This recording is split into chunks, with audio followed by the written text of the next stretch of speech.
Alright guys, so this was originally going to be a video about one single game, but man, the E3 2021 and Summer Game Fest news keep coming out and I can't just let it go like that. So let's get into it right away. First off, we have got some exclusive exciting details concerning the upcoming Bleak Faith Forsaken, which appeared at my event Matches Game Expo just days ago. We also have what might be the official reveal date, that is in just days, of the next Kingdom Come Deliverance. Yes please, I absolutely love that first one. And finally, the official gameplay video for the horror survival game Evil Dead. A like on these kind of videos would be extremely appreciated. These next days will be absolutely crazy in terms of gaming news. I hope you're all ready. Let's get into it. If you've been watching the channel recently, well, you've probably been aware of a certain game called Bleak Faith Forsaken. The event that I created, Matches Game Expo, which by the way thank you guys so much for your support on this, has revealed this really promising open world RPG game. It was the very last game of the event and its trailer blew me away because it showed so many updates, so many differences than the game's past showcase. It was literally the most in-depth trailer we've had yet from the project, since it showed many boss fights, environments, and new features such as climbing on bosses. Today we've got some exclusive new details to reveal about Bleak Faith Forsaken thanks to its developer that I'm talking with, and it all sounds really great. Bleak Faith can no doubt be a successful game if they don't miss the mark. Before we get into all of these details, let's just go from the start and tell you the quick main description of Bleak Faith. In Bleak Faith, explore the last remnants of civilization in this vast, unforgiving, and interconnected world. Learn what is left of its history, discover pockets of civilization in the perpetually expanding Omnistructure, lose yourself in a journey unlike any other. Explore the Omnistructure for the first time ever. Rich in atmosphere and rife with danger, be prepared to be immersed in a new world unlike any you've experienced before. Not every path is paved and catered to you, so be prepared to run, climb, leap to ascend in Bleak Faith. The combat itself is dangerous and will push you to your limits. Choose a class and progress into your perfect playstyle, but remember, not every choice is reversible, so decide wisely what direction you take your character in. That is the main description of Bleak Faith, which already sounds pretty great, but let's get into these new details. First of all, I asked the developer to tell me a little time frame of how many hours does it take to beat the game, or simply how many hours of gameplay will we get from Bleak Faith at release. To which he replied, we expect about 20 hours of gameplay on release, with more to come in updates, which is huge already for an indie game. That's what I'm always expecting from RPG games, and to hear this is perfect for me. Next, I asked him about the climbing system, where you can literally climb on bosses that are big enough, which is a completely new feature they've added recently. The developer replied, in terms of climbing, it was important that it was freeform and unscripted, and an idea that's hammered onto you earlier than just one gimmicky boss fight. You are largely able to climb most things that are bigger than you when you find the opening and the timing. So it isn't even just to climb on bosses, it's just more of a hands-on way to handle larger enemies and maybe get a strong hit in, or debuff them, or create a weakness. We also didn't want it to affect the build you choose. If you want to be a ranged character, or a melee character, or a hybrid with a focus on abilities, climbing is available to each and every one. I'm so glad an indie game like this is actually able to create such a complicated mechanic and nailed it. This is quite huge for them to have created this. Now I asked him about the character itself and its weapons, to which he replied, as for the character builds, one thing we wanted to make sure was that each playstyle is skill based, meaning ranged weapons needs to be aimed, you can't just lock on and spam the dodge buttons. Same goes for abilities, you need to decide where to cast something, and if you panic, might miss entirely. Lock on exists of course, but not for skill shots and things. It is basically used for melee. Now for weapon wise, it's really about the weapon types. You have melee weapons with a stronger focus on 1v1 combat, like one-handed weapons which are swords, daggers, maces, one-handed axes, and you also have medium-sized two-handed weapons like warhammers, axes, longswords, and etc.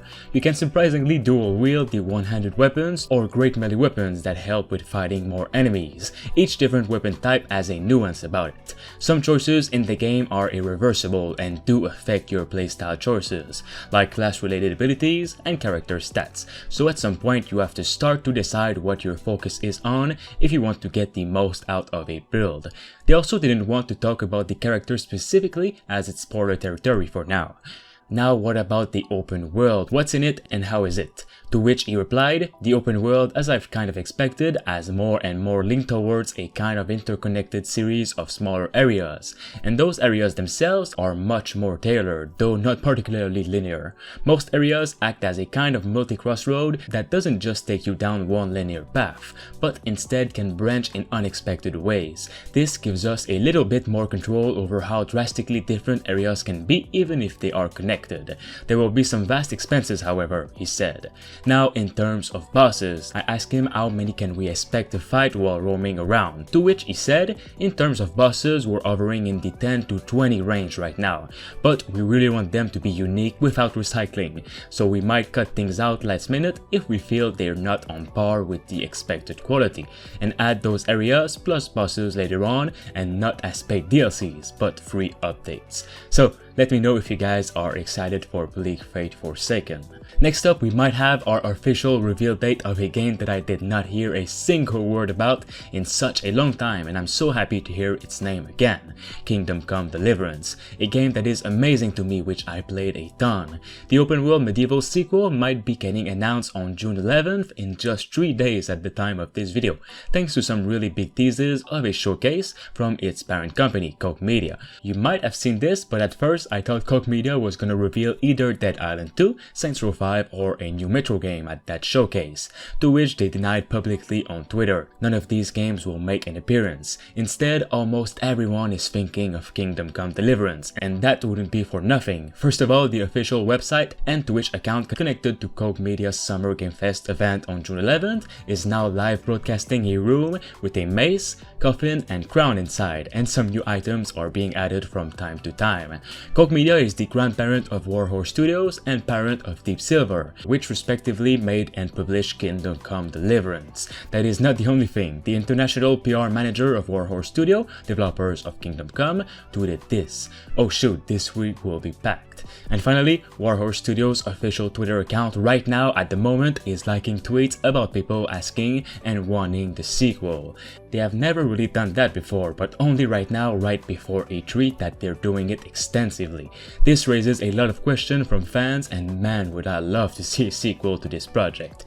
A true realistic medieval game on next generation consoles would be beautiful to see, let me know. Finally, we have the official gameplay reveal date of the upcoming horror survival game Evil Dead, which is a faithful and exciting game inspired by the famous movies. Saber Interactive and Boss Team Games have announced that they'll be showing off the first gameplay footage of Evil Dead this Thursday, June 10, as part of the Summer Game Fest. Originally announced at the Game Awards back in December, Evil Dead the game will be a multiplayer-focused co-op and PvP shooter, set in a world inspired by the first 3 original Evil Dead movies and the TV series Ash vs. Evil Dead, and the details sounds really great for a co-op game.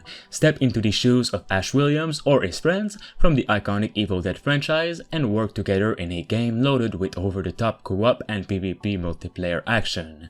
Play as a team of 4 survivors, exploring, looting, crafting, managing your fear, and finding key items to seal the breach between worlds. Fight for the forces of good or take control of the powerful Kandarian demon to hunt Ash and other players while possessing deadites, the environment, and even the survivor themselves as you seek to swallow their souls. I'm super excited to cover it on the channel, so make sure you guys stay tuned if you'd like to see this.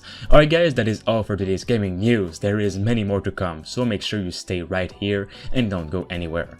Talk to you all very soon. Thanks to Richard Westfall, Bruce Rain 236, Thunderbeard, Kian Zofagari, Rickno23, Diamond Hunter 45, Themistocles, Space Beer Gaming, and Rash Singbati for being a master member on the channel. You can become a survivor member for as low as 99 cents only by clicking the join button below. This will support me and the channel as a whole to continue making videos on the games that truly deserve it.